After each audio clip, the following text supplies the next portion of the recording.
Daily. Taste the Daily. Chennai Marina கடற்கரைக்கு நீலக்கொடி சான்றிதழ் பெற அரசு ஒருபுறமும் நீலக்கொடி திட்டத்தை செயல்படுத்தக்கூடாது என மீனவர்கள் மறுபுறமும் செயல்பட்டு வருகின்றனர்.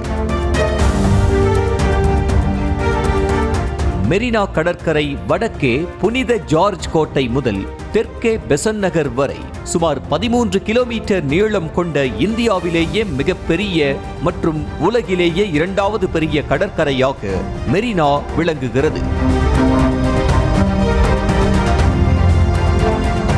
இந்நிலையில் மெரினாவிற்கு நீலக்கொடி சான்றிதழ் பெற வேண்டும் என முடிவெடுத்துள்ள சென்னை மாநகராட்சி அதற்கான பணிகளை மேற்கொள்ள 6 கோடி ரூபாய் மதிப்பீட்டில் திட்டங்களை செயல்படுத்த ஒப்பந்தம் கோரியுள்ளது.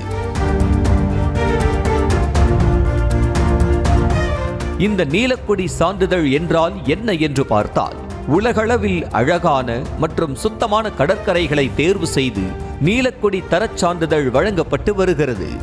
டென்மார்க்கை சேர்ந்த சுற்றுச்சூழல் கல்வி அறக்கட்டளை சார்பில் சுற்றுச்சூழல் மேலாண்மை, நீரின் தரம், நீல நிறம், பாதுகாப்பு, குளிக்க தகுந்த சுகாதாரமான நீர் உள்ளிட்ட 33 அம்சங்களை ஆய்வு செய்து இந்த நீலக்கொடி சான்றிதழ் வழங்கப்படும் நிலையில் இதுவரை உலகத்தில் 4154 கடற்கரைகள் இந்த நீலக்கொடி அந்தஸ்தை பெற்றுள்ளன.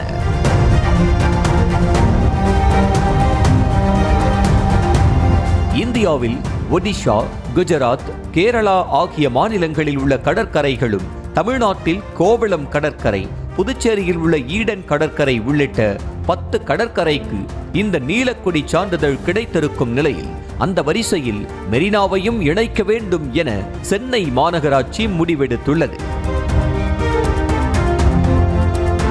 இதுகுறித்து பேட்டி அளித்த துணை மேயர் மகேஷ்குமார், கடற்கரையை அழகுபடுத்த வேண்டும் என்ற நோக்கத்தில் தான் திட்டங்கள் மேற்கொள்ளப்படுவதாக கூறினார். துணை முதலமைச்சரும் மாண்புமிகு முதலமைச்சரும் கூட நம்ம மெரினா கடற்கரை மிகப்பெரிய நீண்ட உலகத்திலே 2வது பெரிய கடற்கரை, அதை சிறப்பாக வடிவமைத்திட வேண்டும் என்று சொல்லியிருக்கின்றார். அந்த கடற்கரையை மிக அழகாக மேம்படுத்துவதற்கு உலகம் தரம் வாய்ந்த கட்டிடக்கலை நிபுணர்கள் கொண்டு அந்த வடிவமைப்பை பெற்று அந்த வடிவமைப்பை முதலமைச்சர் அவர்கள் ஆய்வு செய்து அதிலிருந்து மிக அழகாக அந்த கட்டிடத்தை கடற்கரையை வடிவமைக்க இருக்கின்றோம் எதிர்காலத்தில். இப்போது நீலக்கொடி சான்று பெறுவதற்காக இப்போது அடிப்படை தேவைகளை இப்போ நம்ம 6 கோடி ரூபாய் திட்ட மதிப்பீட்டில் ஒப்பந்தம் கோரியிருக்கின்றோம். விரைவில் அந்த பணி தொடங்க இருக்கின்றது. ஆனால் நீலக்கொடி கடற்கரை திட்டத்தால் பாரம்பரியமாக அங்கு மீன்பிடி தொழில் செய்து வரும் மீனவர்களின் வாழ்வாதாரம் கடுமையாக பாதிக்கப்படும் என நொச்சிக்குப்பம் பகுதி மீனவர் கோ சு மணி கூறியுள்ளார். மீனவர்களை அப்புறப்படுத்தி மேற்கொள்ளப்படும் எந்த திட்டங்களுக்கும் ஒத்துழைக்க மாட்டோம் என தெரிவித்தார். இதே கருத்தை வலியுறுத்துறாரு. நாங்கள் அண்ணா ஸ்கொயர்லேருந்து காந்தி சிலை வரை தான் கொண்டு வருவோம்னு சொல்கிறாங்க. எங்களை பொறுத்தவரையிலும் அங்கேயும் நாங்கள் கொண்டு வருவதற்கு அனுமதிக்க முடியாது. ஏன்னா அங்கே நடுக்குப்பம், அயோத்திக்குப்பம், திருவல்லிக்கேணி 3 மீனவ கிராமங்கள் இருக்குது. அந்த 3 மீனவ கிராமங்களும் கடலுக்கு போய் நேரடியாக மீன்பிடி தொழில் செய்யக்கூடியவங்க அங்கே இருக்காங்க. அப்புறம் அங்கே இருக்கக்கூடிய படகுகளையும் அங்குள்ள வலைகளையும் அப்புறப்படுத்துவதற்கான ஒரு முயற்சிகளை மேற்கொள்ளக்கூடிய ஒரு சூழல் உருவாகும். அதனால் இந்த திட்டம் முழுமையாக இந்த மெரினா கடற்கரையில் கொண்டு வரக்கூடாதுங்கிறத நாங்கள் வலியுறுத்தி சொல்லியிருக்கோம்.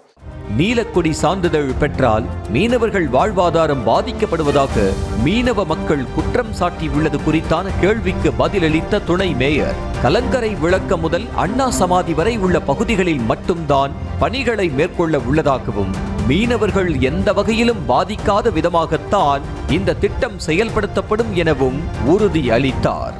அந்த கலங்கரை விளக்கம் மாரி அமைந்திருக்கிற பகுதியிலிருந்து இங்கே நம்முடைய அண்ணா சமாதி வரைக்கும் இருக்கிற இந்த பகுதி வரைக்கும் தான் நம்ம இப்போ இந்த மேம்படுத்தப்பட இருக்கின்றது. அது அந்த பகுதிக்கு நாங்கள் செல்லவில்லை. ஏன்னா அவர்களுடைய வாழ்வாதாரம் மிக முக்கியம்.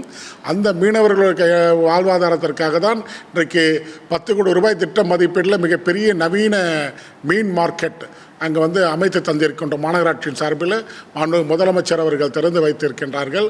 ஆகவே அவர்களுடைய வாழ்வாதாரத்தை எக்காரணத்தை கொண்டும் நாங்கள் அதில் நாங்கள் எந்த விதமான இடையூறும் செய்ய மாட்டோம்.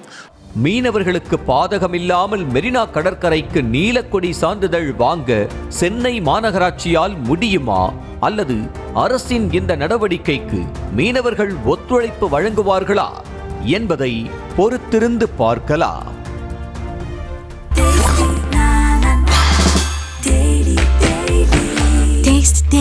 Taste the Daily.